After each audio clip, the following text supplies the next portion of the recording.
Bem, no vídeo de hoje eu gostaria de falar sobre o mito da soma zero, tá? E o que é essa soma zero? Bem, qual que é a teoria por trás da soma zero? A teoria é tipo, se tem alguém muito rico é porque ela necessariamente roubou alguém e por isso gerou pobreza em outras pessoas e por isso que essas pessoas são pobres, porque alguém subtraiu a riqueza delas, tá? Isso sim acontece, pode acontecer de diversas maneiras, pode ser porque tem governos autoritários, então eles roubam a população por causa de corrupção, por causa do próprio roubo mesmo, tipo mão armada, alguém está roubando outra pessoa na rua.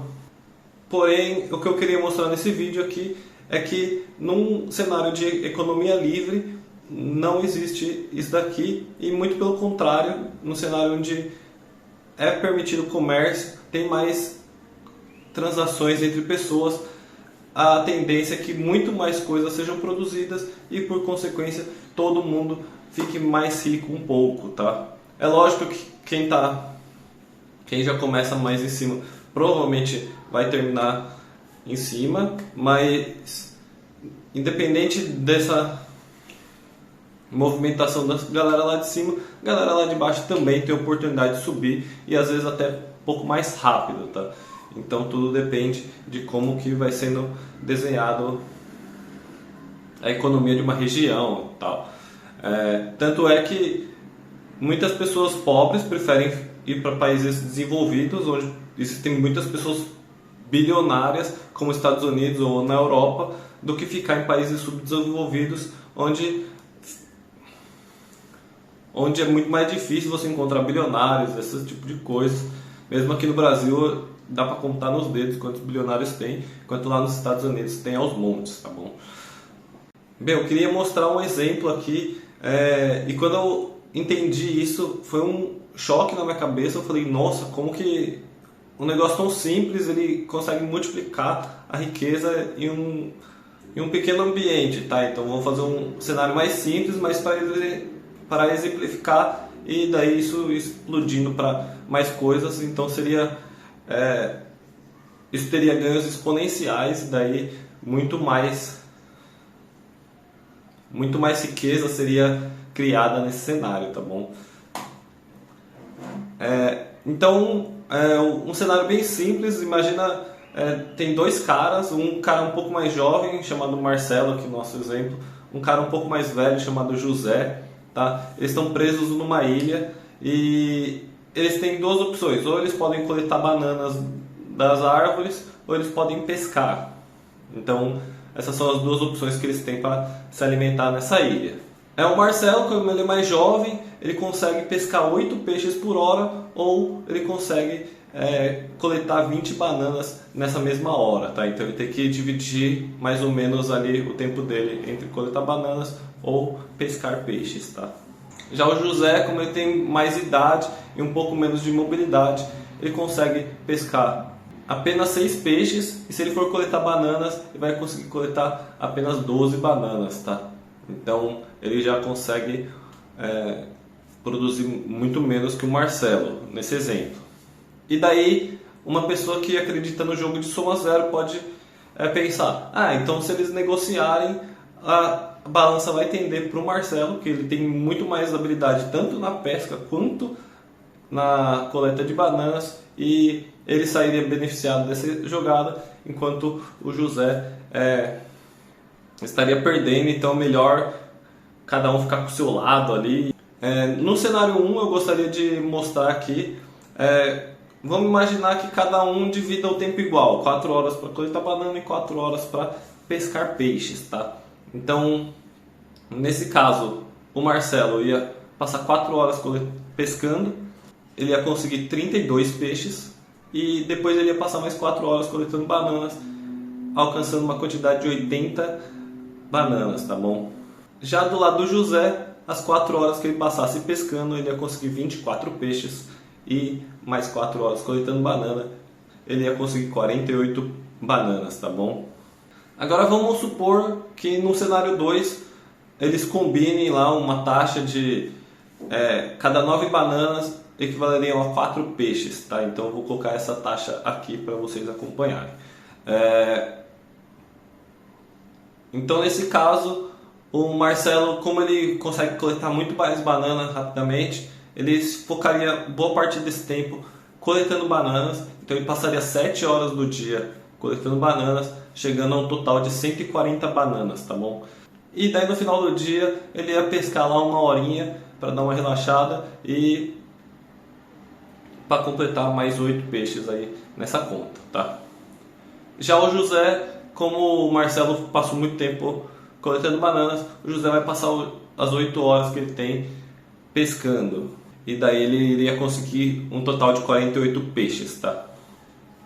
E daí como tem essa taxa de conversão que eles combinaram ali no momento, que seria benéfico para ambos os casos, então eles trocariam 24 peixes por 54 bananas, tá bom? Então no final o Marcelo, que tinha apenas 8 peixes, com os 24 ele conseguiria os 32 lá do cenário 1 do mesmo jeito. Já o José, que tinha 48 peixes, ele vai negociar os 24 e vai sobrar 24 que ele também teve no cenário 1. Até aí parece que nada aconteceu, mas aí que vem a mágica.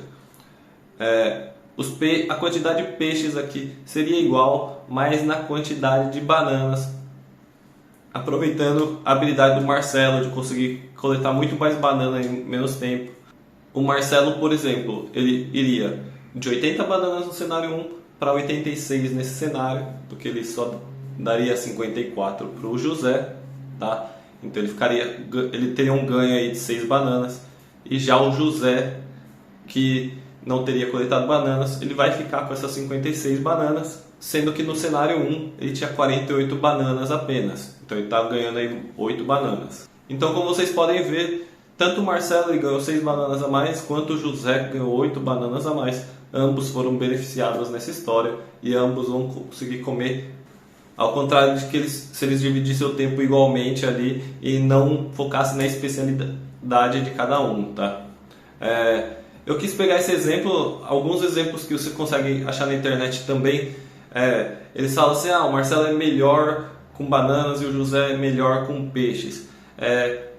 Esse ganho é melhor ainda nesse caso, tá? Então, se o José conseguisse pescar muito mais peixes, eles iam ter o ganho do Marcelo da banana e o ganho do José nos peixes, então eles conseguiriam mais de ambos os recursos.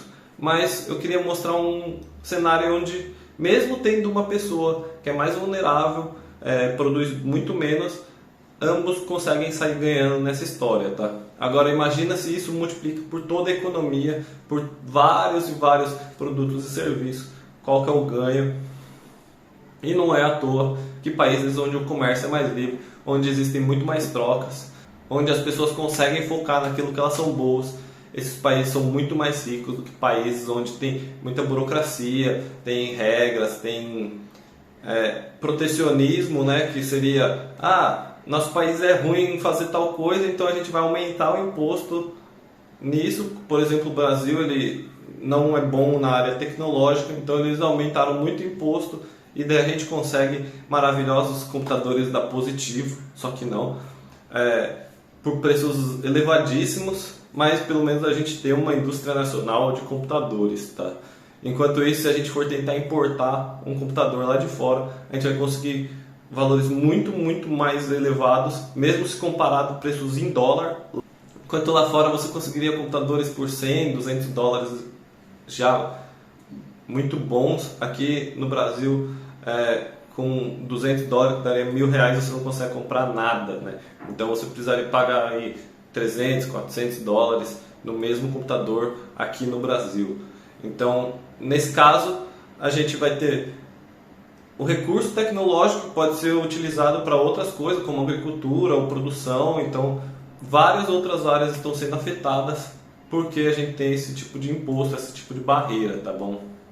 E basicamente isso acontece porque uma troca não é uma pessoa ficando mais rica e a outra ficando mais pobre. Uma troca é as duas pessoas ficando mais ricas. Como que isso acontece? Vamos supor que você tem uma quantidade X de dinheiro e você quer comprar um carro. Por que você está dando essa quantidade X de dinheiro pelo carro? Porque você acha que o carro vale mais do que o dinheiro que você está dando. Então você acha que vale a pena você trocar essa quantia de dinheiro pelo carro, por exemplo, 50 mil reais num carro. Agora vamos supor que a pessoa que está vendendo, ao invés de 50 mil, ela cobre 100 mil. Daí você pode parar para pensar e falar assim, ah não, acho que 100 mil já não compensa mais. É melhor andar de ônibus, ou então até, não vou mais ter carro, vou andar só de Uber. Então, às vezes compensa mais. Então, existe esse equilíbrio aí, porque o consumidor também está vendo o que vale a pena para ele ou não, e daí ele está achando que o produto tem mais valor para ele do que o dinheiro que ele está dando. Já do lado do vendedor, como ele tem muitos carros, então nesse caso ele acha que o dinheiro tem mais valor para ele. Então, se ele pegar um dos carros que está lá no estoque e entregar para a pessoa, ele conseguiria com esse dinheiro produzir mais carros, então seria benéfico para ele também. Então esse valor que foi negociado sempre vai estar em equilíbrio, de forma que tanto o comprador quanto o vendedor vai sair mais feliz no final dessa venda. É lógico que eu não estou considerando golpe, ou então aqueles carros tipo o famoso maré, que todo mundo fala que depois de anos virou bucha. Estou falando de um negócio assim que está entregando um carro de qualidade, vai funcionar e vai servir durante muito tempo, tá bom? Então, nesse caso também não existe o jogo de soma zero. Então, toda vez que alguém está comprando um produto, ela está ganhando mais qualidade de vida, então ela consegue produzir mais. Se ela está comprando, por exemplo, uma máquina, então ele consegue produzir mais, então ele vai ficar mais rico. E o vendedor também vai ficar mais rico, porque ele trocou uma coisa que ele tinha em abundância, que era muitos produtos, por uma coisa que ele estava precisando no momento, que era o dinheiro para conseguir comprar outra coisa que ele precisava, seja itens de necessidade básica como comida, ou até artigos de luxo como carro de luxo, ou então alguma roupa de luxo, alguma coisa assim. Ou ele pode também comprar insumos novos para reinvestir na fábrica dele e conseguir produzir mais, tá? Então é isso, essa é a dica que eu queria dar hoje. Soma zero não existe.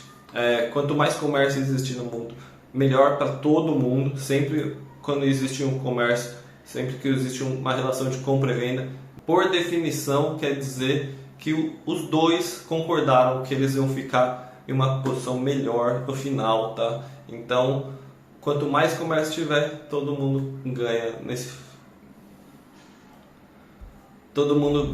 nesse jogo, tá bom? Então, se você curtiu essa dica, deixa aquele like. Se você quiser ver mais dicas aqui no canal, não se esquece de se inscrever, ativar o sininho e até a próxima. Valeu!